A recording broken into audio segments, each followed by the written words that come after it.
马克龙访华，高规格的待遇背后是中国这些年战略的布置。各位网友，大家好，欢迎收看本期中通 Talk。在最近呢，法国总统马克龙在自己的社交媒体账户上用法文、中文和英文3种语言发文称法中友谊万岁。很明显啊，这一趟马克龙访问中国得到的高规格接待，让马克龙是非常的兴奋。毕竟这几年里啊，马克龙在法国出个门，面对国内的革命老区群众，不是被扇耳光，就是被扔臭鸡蛋。而这一次来中国呢，差距一下就看出来了。我们是真的很给他面子，但我们为什么如此高规格接待马克龙呢？网上不少有人觉得中国可能又一次是在对牛弹琴，法国人就是单纯来要订单的，是要钱的。转头他回欧洲之后啊，恐怕又要翻脸不认人了。坦率的说啊，这个问题法国人看懂看不懂其实都无所谓，因为在中美博弈的关键时刻，我们高规格接待马克龙的背后啊，是我们默默做了很多的布置，是服务于大国博弈的阶段战略需求，不光是要做给法国人看的，也是做给欧洲人看的，更是做给美国人看的。比方说这一次啊，在4月6号的时候，我们又和法国签订了采购协议，总价值约200亿美元的160架空客飞机。2017年呢，我们同样是买了300多架空客。短短几年时间，我们前后买了760多架空客的飞机。我们是真的需要那么多飞机吗？我们为什么要买那么多空客飞机呢？从时间节点上来看啊，那几次找空客买飞机都是在中美博弈、美国发动进攻的关键时间点。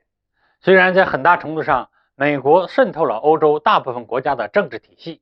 但是我们也用这种经济联系稳住了欧洲的资本集团。欧洲到底是美国人说的算，还是欧洲本土的资本集团说的算？这个问题就足够让欧洲忙于内部的纷争，而无暇配合美国共同来应对中国。此外呢，马克龙目前正在被他国内的游行示威搞得是焦头烂额，而中国这笔订单对他来说多少算是救命钱。他回去之后会不会对中国翻脸真的不重要，重要的是美国人信不信马克龙了。在拿到中国的救命钱之后啊，马克龙会继续配合美国的战略吗？猜忌和怀疑历来是打破友好关系的主要因素。对我们来说啊，减少美元储备本身就是在防范于未然，防止将来美国掀桌子，导致我们中国外汇储备损失。而且虽然160架空客客机都是法国的，但是零部件和组装基本是要在中国国内进行的，对中国制造业来说啊，也同样是起到促进作用。所以前后一算啊，不光我们是稳住了欧盟，分化了欧盟内部的利益集团，更是破坏了美国想彻底控制欧盟的企图，进一步撕裂了大西洋两岸的关系，真是一箭多雕啊。我们本期节目刚开始啊也提到过，说中国高规格接待了法国，法国看懂看不懂其实无所谓，